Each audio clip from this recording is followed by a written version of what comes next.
this time for the last time so that you can see the question. And the first question was about facing a challenge, right? A challenge that you're eager to tackle in the next few weeks. So we had Cami, and I was actually really interested because you all seem to have very different contracts, like in the States and Canada. Some of you are 12 months and some of you are not. And some of you... So Cami, tell me about, you said that your contract had been renewed, your coaching contract. Oh, there you go. Yes. So, I think it's different everywhere. I got hired in the kind of the middle of a year. We had a new superintendent who liked coaches. The previous guy didn't. So about October of a school year, another gal and I got hired as district coaches. At the end of that year, we got offered a 3-year contract.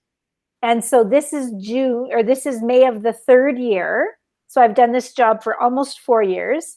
And then they extended it by 1. So, up till then, it's like, well, am I going back to the classroom? Am I, what am I doing? So now I know that I have 1 more year as a coach, which I'm very happy about. Yeah. At least, maybe more. Who knows? Yeah, who knows? Yay! That's really exciting, yeah. Good. And then Jessie, very exciting news for you too, Jessica. Are you going to tell us about your new job and if you've decided to take it or not? Yeah, so the deadline has not come yet for me to decide, so I've been pushing it off. But like so many of us, we're very passionate about what we do, and you can tell that you're doing really good work when people want to make you do more. So I'm a little nervous. But I would like the experience. And if it doesn't work out in a year, since I'm only on an annual contract, part of me wonders there's no harm, in trying. There's no harm, no foul, right? Definitely. And what is putting you off? I think that I am a little concerned about the expectation of the organization itself. There are many projects that they would like to do, but they are moving a little bit too quickly. The foundation isn't set yet, and trying to encourage them to slow down and do some of the more foundational efforts, just providing training on how to use Google Meet, for example, before building on additional collaborations on top of that technology. It seems like it might be an uphill struggle, but I don't think that's odd, is it? It sounds like a lot of you are still experiencing those troubles, even though your technology and your teacher users are at a high level. So it can't be that odd. Well, I wouldn't know. I'm just very jealous that you're moving quickly. I wish we could move a little bit more quickly. Yeah. And our teachers aren't at a high level yet, right? Okay, that's so interesting.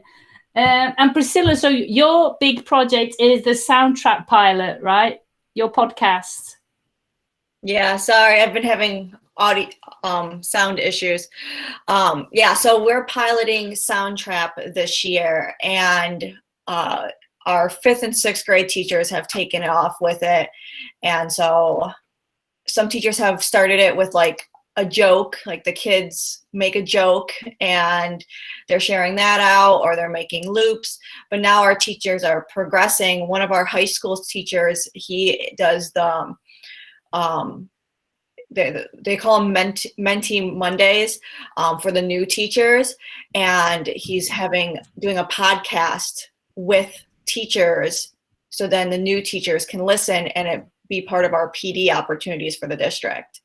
And then our 5th, 6th grade teachers are doing, some are doing argumentative writing or an ebook, and having the students, either they have to use Soundtrap or it's a choice. So I think it's really fun. Our media specialist was like, can I download these and upload them into Spotify? And I'm like, with permission, yes. But yeah, that's been a fun endeavor, and getting licensing quotes for all of these programs and seeing how much money gets spent in a district is quite ridiculous. But yeah, we have a few weeks left. Yeah. So will you be carrying on next year, or you don't know yet with that project?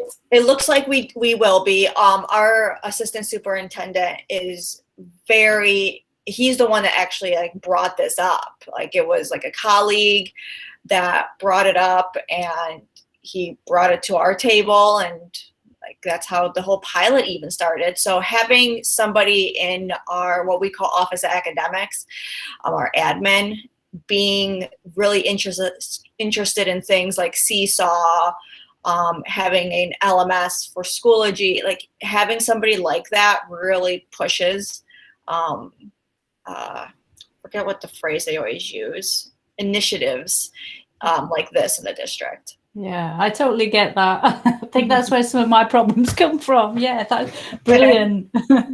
And then Roxy. So is it Roxy? It's Roxy. You've got something exciting. Yes, I know what it is, Roxy. It's you're going to be coaching the online teachers next year. Yeah, so we're starting our first official online program, and it's about 8, maybe at the most, teachers. And so I'm going to be the official coach, which is interesting since I've never taught online. So yeah, so super excited, super nervous, but it's going to be a new adventure. So what's making you nervous then? I think because when I help teachers in the classroom, I feel like I have that experience like to lean back on. So even if they're in a completely different age group or a content area that's different, I've still got that basic, like, I've used this tool with students, or I like the flow, the workflow of it. But having never taught 100% online, I just really want to make sure that no one feels like I'm coming in like, you need to do this, because if I was them, I'd be like, well, who are you? How long have you been teaching online, right? So I think that's what makes me nervous, is just being so new myself to the idea of it. Yeah, but you will never come over like that. You always come over as really reflective and amazing, and you'll do an amazing job, I'm sure of it, right? Thank you. I hope so. Look, and then the next person I have a question for is Kim, and I think you're going to be doing exciting things over the summer, right? Have I made that up? Yeah, I am. So I just finished a 5-week course. It was all online with other librarians from Massachusetts, and they were public librarians and school librarians. But the one thing that we all had in common is that we all work with youth. So it was a transforming youth services thing that focused on connected learning and educational equity. So where the librarian fits into all of that is sort of as the connector. So students or patrons at the public library are the ones with the personal interest, and our role is to sort of support those personal interests, create supportive relationships for those students to be able to explore those interests and opportunities. So that's where the educational equity comes in. So the district that I'm in, most students are fairly well off, but that's not true across the board. And the thing is, students, if they want to do after school activities, they have to pay $200 to be able to do that, to join any kind of extracurricular. So by working with our town director of youth services, if I offer something in the middle of the day, I can put it under the umbrella of, well, it's the town's youth services. So that way, some of those students that might not have, $200 lying around to be able to do different things, will have opportunities. So that's my big plan for the summer. That's really cool, right? That's really exciting. Yay. And yes, and now I'm coming to Melissa and Jerry sitting together, our 2 dancing trainers. Hey, I figured, why not? Why not? Yeah. And I don't have it. I actually put my little certificate on the wall there behind me, but I have my thing on, so you can't see it. But. Oh, and then you say that you're playing the ukulele. Is that true? I'm not playing it. I have one. I just got one, and I have no musical experience whatsoever. So right now I'm just trying to figure out how to get the fingers to do one thing while the hands doing something else. There's a learning curve here, though. but Yeah, I will I bet. have the summer to be able to do that. So I should have no excuse come August, I guess. So maybe And in August or September, you can play it for us online.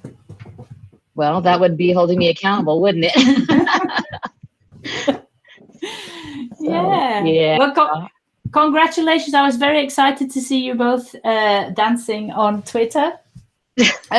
Shall we? Has anybody else got anything to add to that point, or shall we move on to the next question? We do have a brag, though. Come on. It's not a good brag. You probably hate us for this because I was looking at everybody's in 2 weeks left, 5 weeks left, 3 weeks left. We have 2.5 days left. We're out on the 28th, and it's a minimum day. So, yeah. How did that happen? We are like down the street from each other and not even close. Oh, I'm so jealous. Well, we start. When do you start? We started last year, first week of July 31st. Oh, We started July 31st. The teachers and students started like August 5th. So, yeah, okay. Yeah, then we're good. Yeah. Yeah. Right. Wow. Yeah, we go back July, the first week of August, last week of July. So, yeah. that's really July 31st. We're just finishing then normally. That's when we have our back to school PD and stuff. So, Yeah, completely. Can't get my head around it. I used to work in schools in Europe, and like in Greece, we used to finish in the middle of May and go back in September. That was amazing. So yeah, the UK is a bit different. So next question then, coming to question 1. So this question was about blogging, and so what's the value in blogging and what holds us back from sharing as coaches? And I'm coming to Cami first because I know you've been blogging since 2013 and you've got lots of positive things to say about it. Well, it's still scary. It was, yeah, probably about that long. Actually, even before that, I started off with a travel blog when our family did a big cross Canada trip, and Canada's quite large. So, that was like a 5 or 6 week trip. We blogged the whole way there and back, but that was just kind of like a personal family travel blog. But then for education, that was hard, right? Like who cares what I think? Like who would read my blog? And really not a lot of people still do, but it's just that putting out there.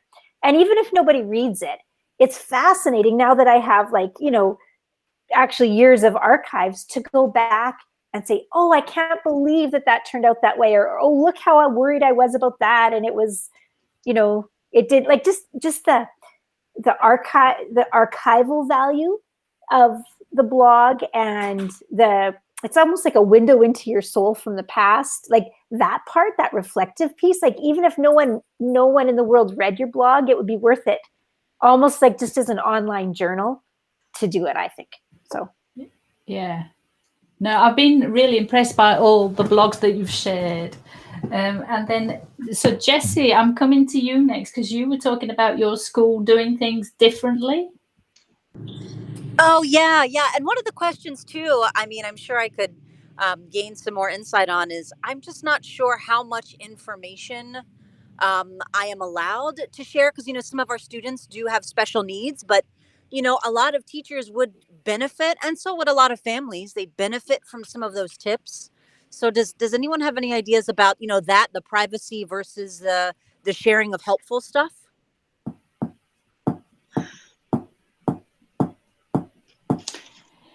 It's difficult, right? I know. Yeah. Does anybody know? I mean, is there a definitive answer, or does it depend on the situation and the people involved? Is that a conversation that you have to have with them and as a community? I think lots of it does, right? It depends on your local circumstance. But you said like the helpful bits. And I think that those helpful bits, like the shortcut for this, or did you know this existed, or here's, a screencast or a YouTube video or a step-by-step instruction for doing X, Y, or Z, or did you know that there was this tool that could help with it? Like those types of pieces, I think are super helpful and interesting for a parent audience and that kind of that school community audience. And so what I try to do is put those up, but not without any student content, if you will, or try, strip the student content as much as possible, or put like happy face emojis on the kids if there happened to be any in a picture, something like that. But the helpful bits, the how to, the, did you know, I think that's super helpful for our communities. Yeah, definitely. Thank you, Cami. And I am interested. I am curious. Cami, can you talk a little bit about like the time? Like how long do you usually spend with a post? Well, isn't that the $1 million question? You can, like, it depends what you do. Like you can bang something off really quickly, right? Like as fast as you can type, or even voice type if you want to go faster, then it goes really quickly. But what I've found is if you want to create like assets to go with it. So for example, I've just started a little fun with Google A to Z session. It's going to have, well, maybe 26 letters of the alphabet, maybe more. I've done about 4 or 5 so far.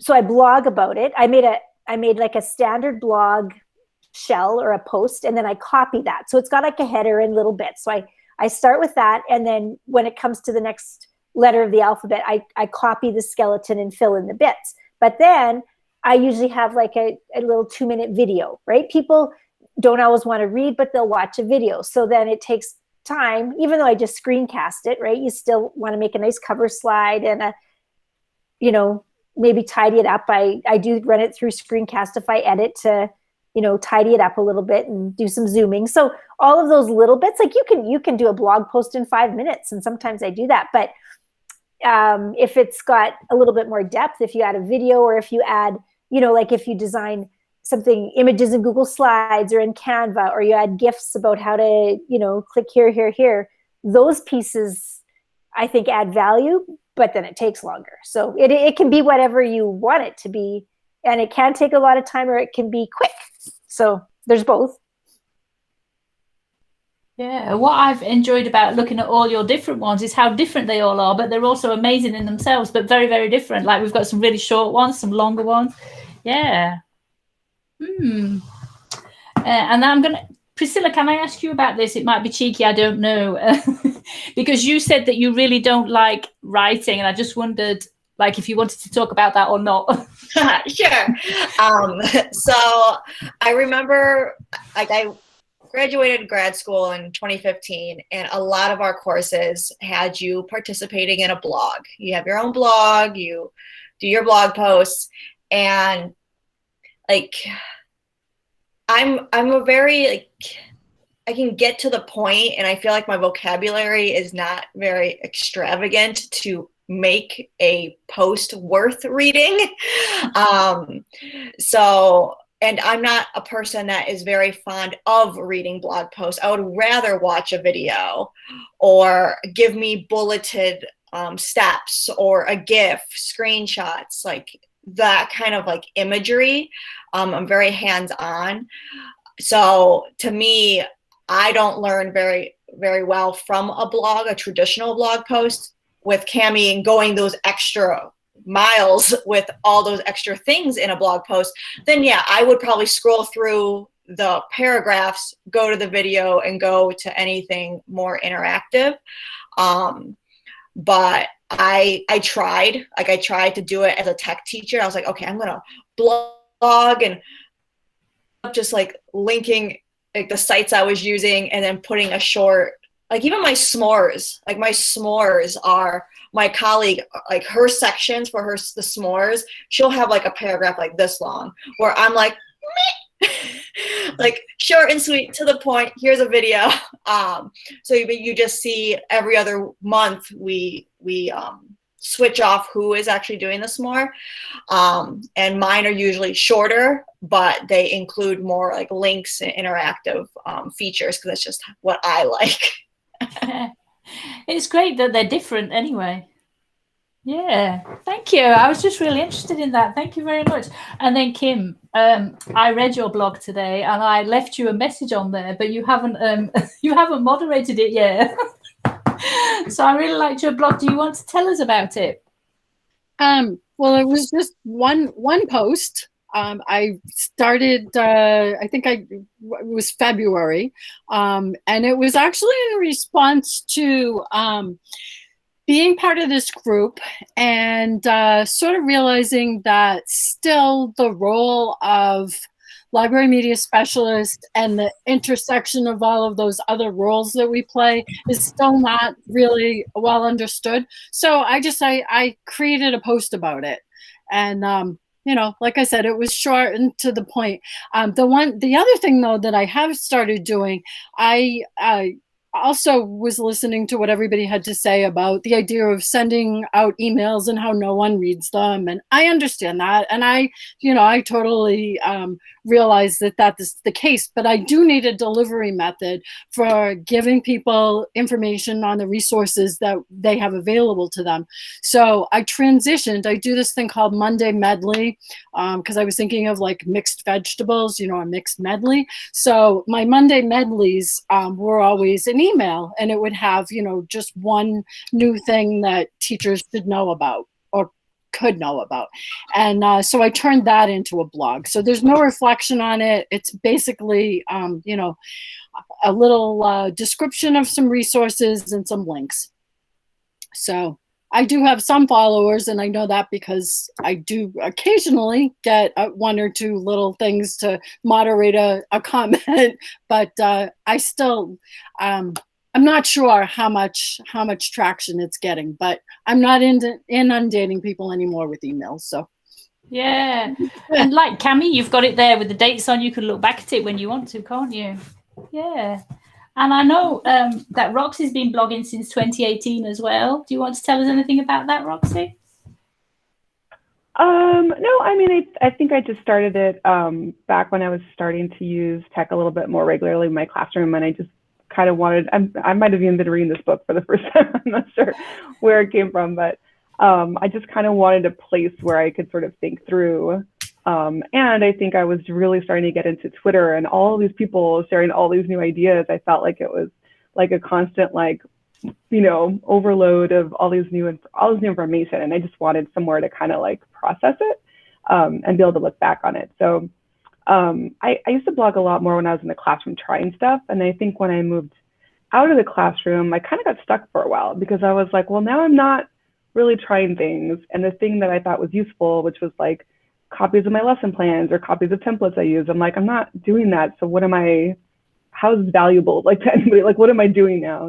So it kind of took me a little while to figure out what I wanted to start blogging about again. But I think now with the coaching, that's, I think that's been kind of the focus. And then I just started a series, like a little spotlight series for our teacher tech leaders. So I collected like some quotes and thoughts from them about integrating technology. So then once a week, I include that as part of my blog. So I'd actually like to keep doing that going into next year, is just to keep highlighting educators and getting their ideas, because they're not necessarily blogging or sharing that, but if I can kind of help get them out there, that would be nice. So yeah. How about Melissa and Jerry? You didn't add anything, but have you any comments to add now, or should No, that's fine. That's fine. I think it's fun. The blogging is fun, but no one looks at it, so just still fun. Just and fun is good, right? Yeah. I like. For me, it's just it's just like links to cool things teachers should be doing and should learn about, and I try to make a little image and then 2 sentences and then check this out. You can use this then or whatever. So, part of me, I love that video idea and all, but I think right now just keeping it simple because no one's looking at it. So that's fine. It's for the whole district, but whatever. Not being promoted. Oh, that's a shame. Maybe that's next year. Maybe next year is the year. It could be. I'm going to keep working on it. In fact, our boss told us to do it. I've always kind of wanted to do a blog. So I stuck it on the list, but anyway, whatever. It's a work in progress, right? Yeah. Brilliant. I like that. And then question 2 is about tips to keep other coaches on course despite the challenges. And Cami, you started by writing about PLNs, I think. Maybe I should just check. I did that a while ago. I always have to Oh yeah, you were sorry. PLNs. You were writing about.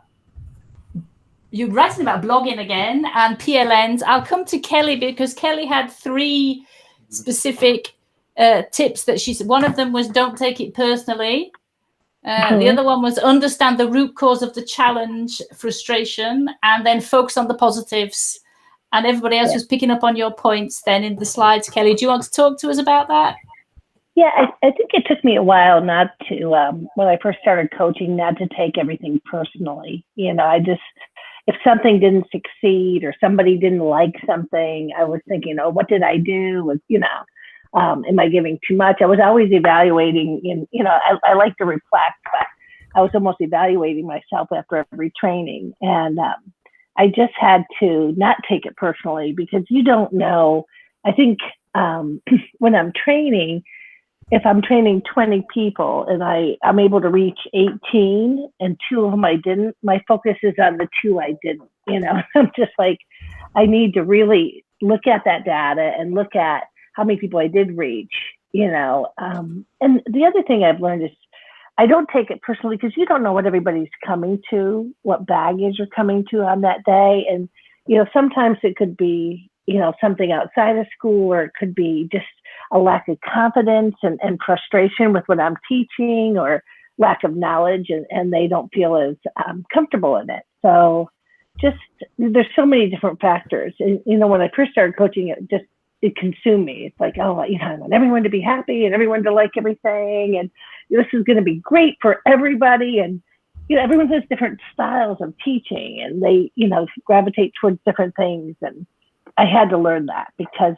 you know, I did at the beginning. It was, oh, that was terrible, or, you know, things like that, or that person doesn't like me. And so that was, you know, just trying to stay positive, not take it personally, are my big things. I did have, in Pennsylvania, we have a meeting once a month with instructional coaches in our area. And that was a big support system, because we could go together and we could share our challenges and, you know, get different perspectives on that. And that helped too. But, you know, it just, usually everybody's very nice for trainings and that, but there are challenges. I mean, I've been challenged many times in training, you know.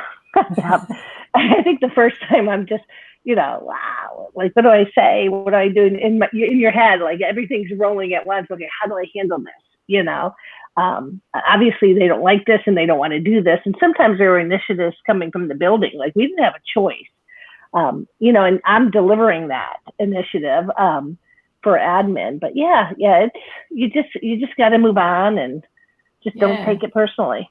Those are the worst, right? When you're delivering it for somebody else and it's not the way you want to do it. Those are really the worst. Yeah, truly. Yeah. Oh, yeah. I've had to sell things that I'm like, wow, like, you want me to train on what? Like, you really want me to do that? It looks like I love it, you know. You know, and I'm sure there's pieces of it. It just wasn't my thing. Like, you know, just like I said, there's so many different teaching styles out there that I came to realize everything I share, it has to fit that person's personality too. Like, I love gamification, but there's teachers that hate gamification, you know. So I just had to come to that, you know, I guess, realization that everything isn't for everybody. Just like blogging will be, you know, it will be for some, but not all. Yeah, definitely. Priscilla, can I come to you now? You were talking about building relationships. Yeah, so I remember this is my second year in this position. So one of the biggest pieces of advice, and it was coming from multiple like bosses and admin for the district, because I work for the county, and the county in Michigan is multiple, and so I'm assigned to a specific K-12 school district. And so building relationships was the biggest thing they said for that first year. And I was like, okay, how is that going to help me like do the length of things you need me to do for my job? But then after like actually going through that first year and then that second year, this past year, it's made such a big difference having those initial relationships.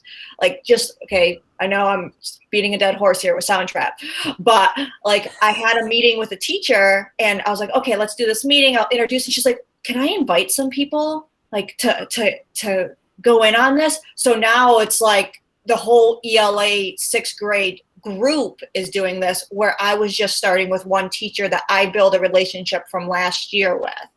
And it just like snowballs in a good way. But yeah, it's just like Kelly said, we're trying to sell something, like if it is changing an LMS, and having those relationships with the teachers and that trust that, like, I hopefully have not been put in a position that I'm going to try to sell something that I don't think is okay. Originally, like for an example, we were doing Seesaw, and we have come up to the idea that Seesaw is really good for lower elementary, and Schoology is not the best for lower elementary. So we gave our professional opinions to our admin, and they still have to make a decision. But just that possibility of not requiring Schoology at the K-12 level, because we were training, and I had a teacher cry in a training or at the end of a training, and it broke my heart to see that teacher so frustrated this past summer because of what we were trying to do. And that frustration from those teachers made us like pull back and be like, hey, we're not doing K-12 Schoology. This isn't okay, because we were building that relationship with those teachers, and we knew that it wasn't okay for them this year. Yeah. So interesting to hear all that. Thank you. Roxy, you were talking about PLNs like this one and the EC Open Chat and Twitter, I think. Yeah, was I? I don't remember. But yeah, I think someone had mentioned, Cami, about like just how important having groups like this are. And I think there's been days, especially over the last, year, when things have been crazy, or like it feels like, I don't know, when it feels like you maybe you're the only one that thinks a certain way, or the only one that can see why this thing needs to happen before we start playing that thing. And then you get in a group and you have other people that are seeing the same thing. And I think like it's so helpful. Like it makes you feel kind of sane again days when you're like, am I crazy? Like, am I the only one that thinks this way? So I think that's been super helpful. But I agree with Priscilla too, about like trying to find something that you can, even if you don't believe in the whole thing, maybe if there's like a little part of it. And I can give you an example. We just got Go Guardian in my district, and I was having a really hard time with the teacher part of it. And my concern about teachers using it as a way to like control and shut down, and and so I've been really trying to find a way to like channel that worry into like something more productive. Like, okay, so instead of like thinking of all the ways that it can be misused, like how can we teach teachers, how can we roll this out in a way that's like positive and brings the students in? And we talk about digital citizenship. Like my worry is they'll skip the digital citizenship because they're like, well, I'll just shut down the whole internet. I don't worry about it. So we've actually arranged to partner with another district that did a rollout that they were feeling good about, to see if we can kind of bounce ideas off of them. So, but I don't want to go out there talking about this thing when like part of me is like, I don't like this, I hate it, it's terrible, right? So I think if I can find something about it that like I think can be positive, then at least I can channel that in the trainings. But that's hard sometimes when you yourself are not fully sold on something, to try to get teachers excited about that. So very hard. So if anyone else is using Go Guardian, I would love to hear how that experience has been.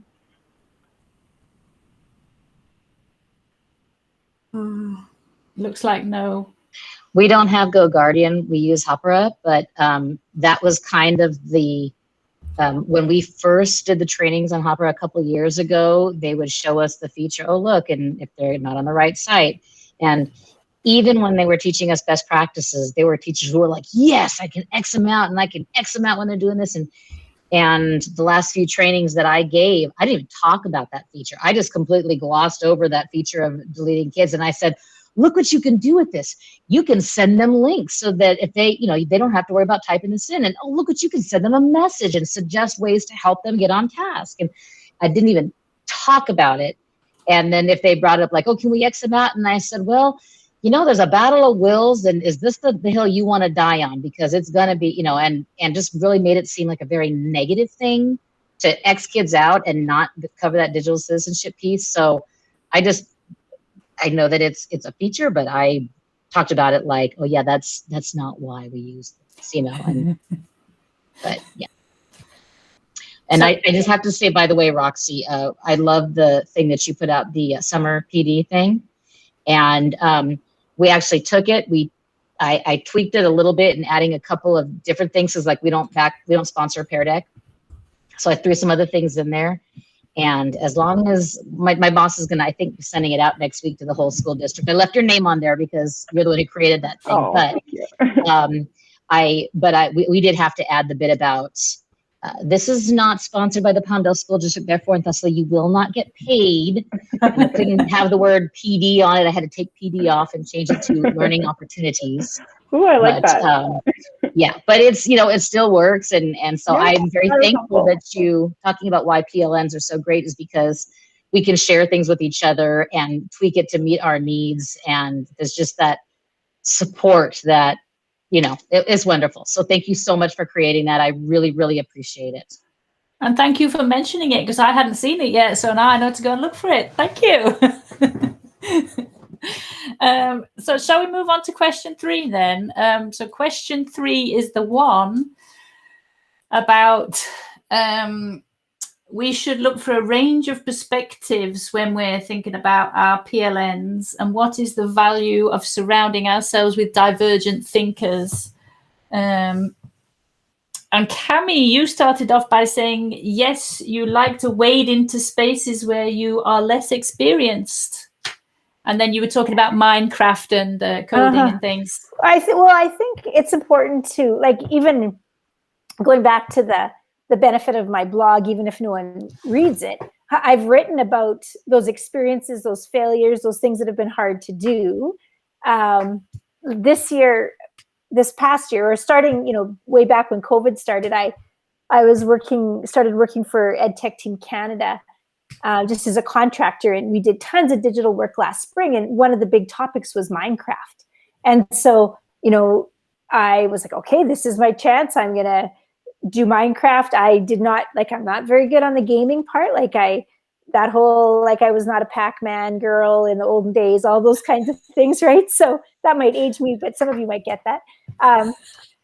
Anyway, so just wading in and trying those new things. And, I think the other thing is that it's important for us to go through that learning process. Just that, for us to feel the struggle and for us to feel like the student and to get the parts about, oh yeah, when I do a training, this is how so-and-so felt when they didn't get this part, right? So I think to put ourselves in that position where we're like brand new and we don't know a thing, I think is really good for us as learners and as coaches, right? So that we can flip the tables so that we get the experience from the other end, occasionally at least. Yeah, definitely. Thank you. And Kelly, you were talking about brain drops with colleagues. Brain dumps, sorry, not brain drops. I think that's why I've got a brain drop. Brain dumps with colleagues. I love a good brain dump. I just like to throw everything out on the table.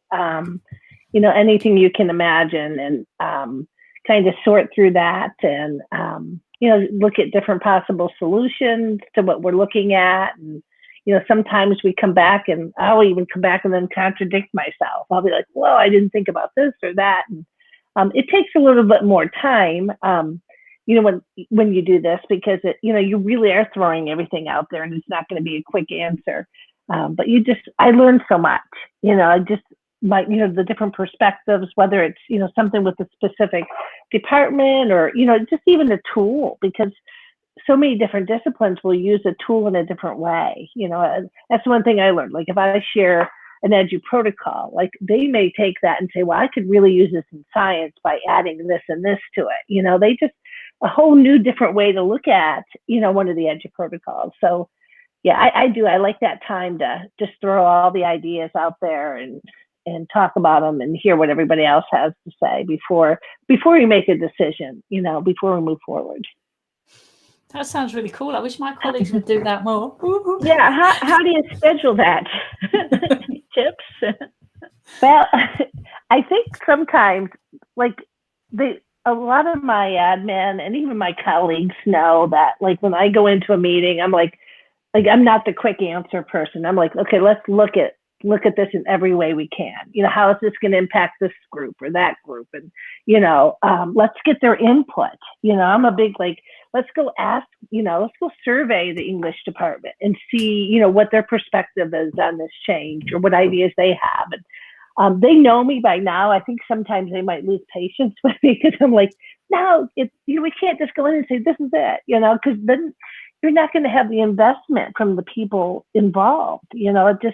It becomes a checklist and, a do list. So, yeah, that's kind of how I roll in the meeting. And it's not always, I don't always get to do the big brain dump, but if I had my way, that's what we would do. Brilliant. And Roxy, this is where you were talking about learning from Twitter and it making you feel uncomfortable because it made you question what you were doing in your practices, I think. Yeah, I mean, I think when I first got on Twitter, I was still very, I don't know, what we would call like traditional, right? Like, I think there's a lot of ways that I taught the way I'd been taught. And so there's things that I just kind of assumed were the way you had to do it, things about late work getting marked down or things about homework, or I was super micromanagey, super like, now everyone picks up their pencil, now everyone puts down their pencil, like we all do the same thing at the same time. And I just didn't really know anything different. It's what everyone else around me did. It's what my mentor teacher did, And then I got on and all these people were talking about like all these new ideas and new ways of thinking about like late work and homework and equity and fairness. And it like blew my mind. And at first I was like, the initial like, well, maybe with the students you have, maybe with wherever you're at, maybe with, and I had some people that, really like pushed me, and would ask me questions like, okay, how is what you're doing? Like, how is that helping student learning? And like, it was really difficult to like reflect on some of those things that I'd been doing, for years and think like, wow, like I don't know how that's supporting. I don't think it is. And then trying little by little to change that. And I don't know that I would have gotten there as soon because I don't think anyone else immediately around me was there, like, in my real world teaching. But there was this whole other space where all these people were putting out these ideas, and not just the ideas, but like ways that you could try to actually shift towards something different, like in very concrete small steps. And I think that's what made it like doable in my head. I was like, okay, I can make that little step, and now I can make that little step. So yeah, it was a huge change in the way I thought about teaching and learning. So yeah, Twitter. I heard Twitter. It's so interesting to hear you talk about that now, like a few years later. Like, yeah, it's crazy. Really interesting. Actually, I have to say, the first time I shared Twitter at our school, I mean, everybody thought I was nuts. And this morning I woke up to our superintendent on the front page of our newspaper tweeting something from school, and it says superintendent, communicating with students. But a few years back, they thought I was crazy. Wow. Priscilla, you were talking about using lots of different platforms. And my question is, how do you find the time for all those different platforms? How do you do it? I think it's just because I'm just so used to it. I wasn't born with MySpace, but MySpace came about when I was in like middle school. So that was just like one thing. And I remember Twitter not being cool when I was a kid, but I had it. And I remember going to college and everybody's like, you're still on MySpace? You need to get Facebook. And so like I jumped towards those things. And then when I went into education, they're like, you need a teacher Twitter. And I'm like, okay. And then Twitter wasn't cool to my students. So I was like, okay, what are you guys doing? Instagram. And I'm like, okay. And so like where I came from, because I was a tech teacher, I wanted to keep up with all of the tech tools to make sure, like, okay, if you're using Snapchat, make sure you put your map on ghost mode, so then people aren't like following you, because it's like showing exactly where you are live. I didn't use Snapchat for like professional use, but like that's how I kept up with it. And I was just like, okay, let me start sharing tips for my students on Instagram. And now I don't have students, so now it's like me sharing out with like educators and hashtag teachers of Instagram and things like that. My following is not as big on Instagram as it is on Twitter for education. But then you have all those Facebook groups. I think the Facebook groups I use the least. I hop on when I have a question, like, oh, I have a Schoology question. Let me just search for that and look, and I turn off the notifications, I turn off the follow, I turn all that off. But I would say between Twitter and Instagram, those are my two big ones that I juggle. And I don't have high school experience, or other than being a high schooler. So like having that perspective to help me coach, or we don't like calling ourselves coaches because we have instructional coaches. So we're integrators, to help integrate the technology into the district. So I just love being able to reach out and having like the groups and having the chats and like reaching out to companies. I've gotten so much free stuff from Twitter. Wow. From the companies. I'm just like, hey, I'm trying this out. They're like, you want a free trial? And I'm like, sure. I had Typing Club for like 4 years and I didn't pay for it. It was Twitter. Wow. Very cool. Nice. How about Jerry or Kim? Do you want to add anything to that conversation before we move on to the next question? No? I don't think so. I know our teachers like Facebook, so, but whatever, you know, you just maybe next year. Yeah, maybe next year. We got old people. We're retiring them. Like, go away. Okay, bye. That's fine. It's working. Get the new people in here. Come on, hurry. Okay. And then question 4 is about the 3-date model. And I know that Kelly says this model embraces your mindset for training. It does. I had to change my mindset, especially with COVID, when it, I would do one training on something and then, hope that it would, transfer into the classroom. And during the beginning of COVID, teachers were asking just for repetitions of the training. So I started scheduling like Google Forms 4 sessions during the week, the same one. And they would stop in one day, kind of like the trailer, like, oh, it exists. That was day 1. And then, day 2, they'd pick up a little bit more, then they'd go try it. And then they had an opportunity to come back. And that the multiple exposures really helped to sustain, I think, their learning. And then it would transfer into the classroom. So when I really like the 3-date model, because it's kind of like that, come and, get a glimpse of, know that this even exists, and then come back again, and then come back again.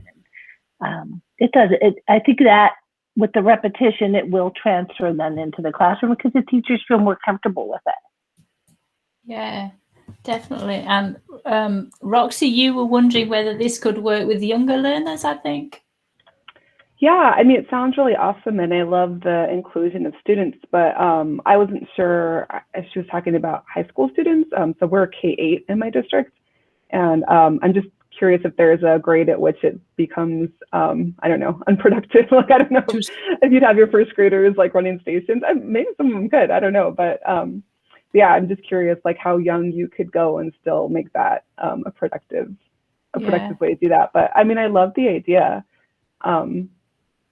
Especially that part about the 3rd date, which was super cute, the little like you take it at home. But I think that is always where things like break down, right? It's like when teachers get back to the classroom, like it's all fun and games when you're in a session and you're all excited and there's someone that knows how to do it, and then you're alone and you're back in your classroom and you're like, okay, what? Like how do I how does this work? Or it doesn't go the way, you know, it's supposed to go in your head. And so I think that is really where like the, that coach support, right, comes in play, is when they get back to the classroom and now it's like a real life, you know, time to try it. So, but I like the model.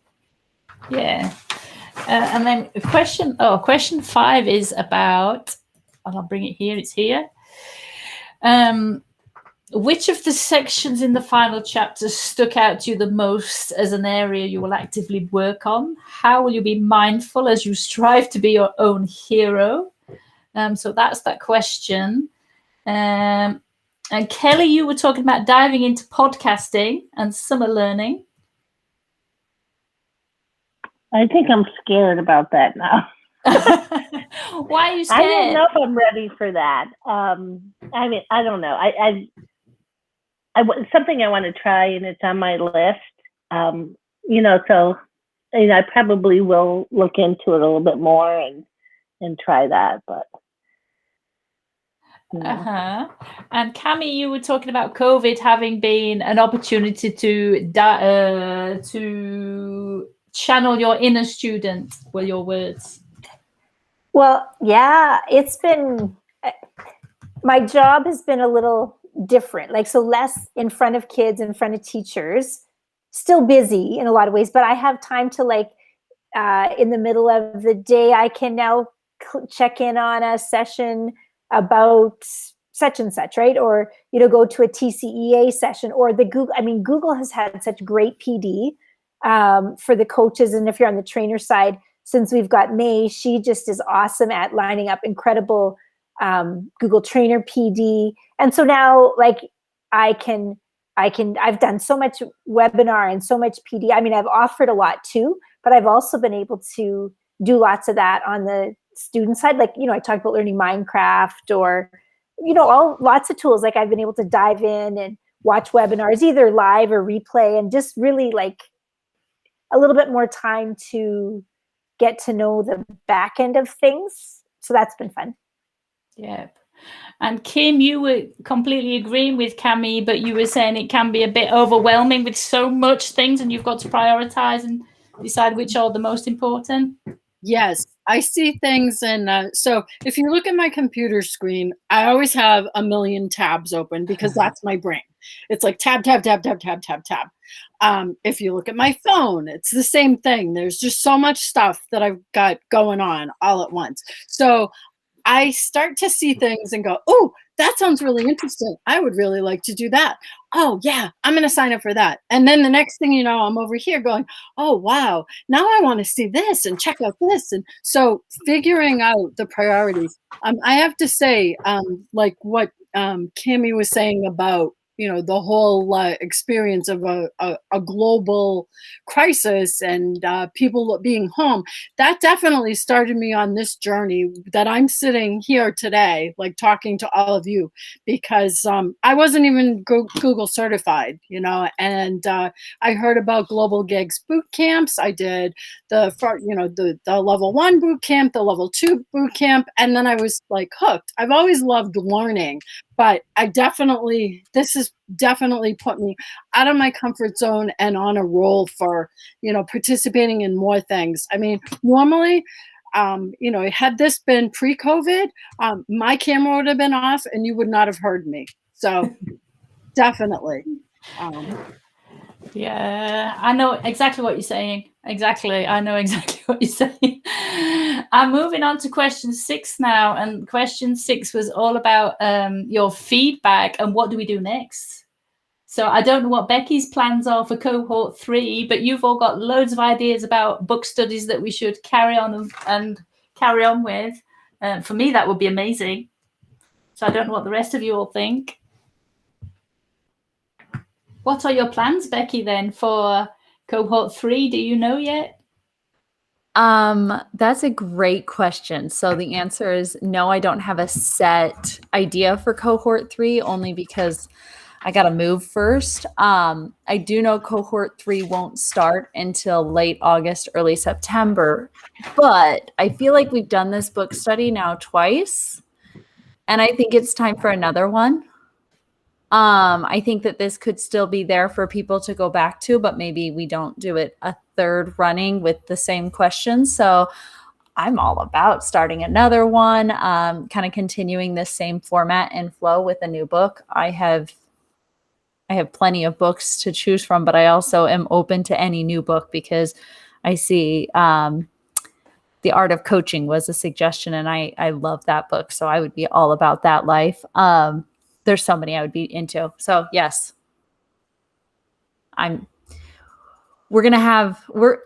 Francis, this summer we'll chat too to kind of figure out, but really I am open to ideas. EC Open Chat has kind of just grown and evolved over time, and I'm excited to just see where it continues to grow and evolve. There's no set clear direction, and no one's telling us like, you have to do this. We just make it up as we go.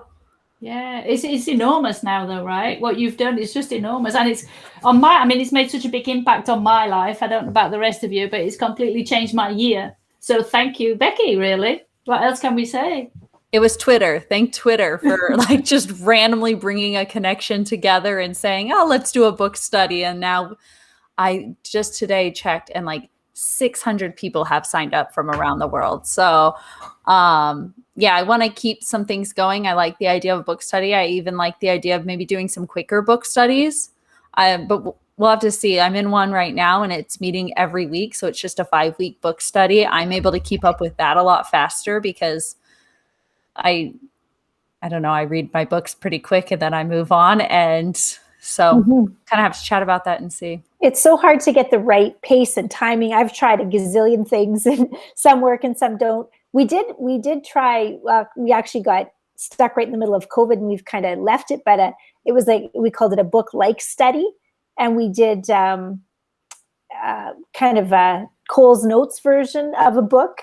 So you could read the book, the full chapters, or you could read the Cole's Notes version if you didn't. So that was kind of good. It kind of gave different access points for people. And it was just, like you said, Becky, 4 weeks in and out.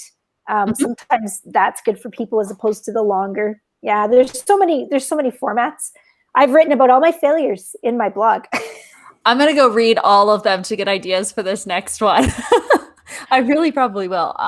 Yeah, so I'm open to these ideas, and I'm glad this is a question for us to kind of take forward. For me, this one has been really cool because it's been so small that we feel like we know each other. We're like a little family. And if you put a message on Twitter and I see it, it's like, yeah, I don't know. It's really silly, but I really liked it. So thank you, everybody. And yeah, I agree. I have to tell you, someone tried to join halfway through who I've never heard before, and the name wasn't familiar. So I took a second and I was about to ask you all, like, not that we are exclusive and others can't join, but it was like 30 minutes into the session. I was like, I don't know who they are. And then before I could decide whether or not to admit them, they left. So I wasn't excluding anyone. If you're watching the recording, I wasn't excluding. I was just trying to figure out who you were. We are welcome to everyone. Like a book study bouncer. I kind of felt like it for a minute. I was like, So if you are watching, you're welcome to join any of them. But it is nice when you do get that group that's coming repeatedly and you can have those in-depth conversations. Yeah, because the things that we've said, I've actually they've made a big impact. Like when Kim said things about what we're not doing, and that's made an impact on me, and I've taken it back to my organization. It's just been really, really useful, really helpful. Oh, I'm going to miss you all. I hope we'll have to keep in touch. Definitely. There's Twitter. Yeah. Thank you guys so much. It's been huge. It's a huge support. Yes. Thank you. Thank you. And congrats on becoming a Google certified coach, Kelly Livermore. Oh, yeah. I'm so excited. I am. I'm really excited. I don't know. I just believe in the model. It worked. I can't wait to start next year. So, and I think I put it on Google Trainer. I didn't even know EC Open Chat existed at the very beginning of my journey with Google Coaching. I think I put it in the Google Trainer group chat. And Becky, I think it was you. You're like, wait a minute, we have a EC Open Chat, and I'm like, what? Where is this? And I think it was a day I was already signing up for everything. So I'm so happy I did that. So how about Roxy and Kim and Priscilla? Have you nearly finished? Have you nearly completed yet? You sending in your portfolios? Yeah, I'm just about to send it. Yeah, cool. So let us know how you get on. Cool. Exciting. And Kim, you're not quite finished yet. I'm not there yet, but I will be. I won't quit until I. You can't, because we've been watching. And you too, Priscilla, nearly just finishing it off. I had to put mine on hold because we have the instructional coaches. So we're like, okay, are we stepping on toes? Are we like, so I actually talked to my boss about it last week, and we have instructional coaches for the K-12 level, but we do have adult, and we're really trying to like get in with them more this coming year. So he's like, start building a rapport with them and get a few of them to be on a coaching cycle with you, because then you're not intruding on a coach's position, because our instructional coaches are more for a content area, but they still have the coach title, and they're for the district, where I'm at the county level assigned to the district. Right. So it's kind of complicated. For me, it's complicated because there's so many things in there that are completely new. But I totally get the point about not treading on people's toes. That's what I'm doing all the time, just being very careful not to tread on people's toes. Yeah. Oh, but it's been so good to learn from you all. It's been amazing. So thank you. I look very sad. Thank you, Frances. Thank you so so much. Bye. Good work, Frances. Bye-bye.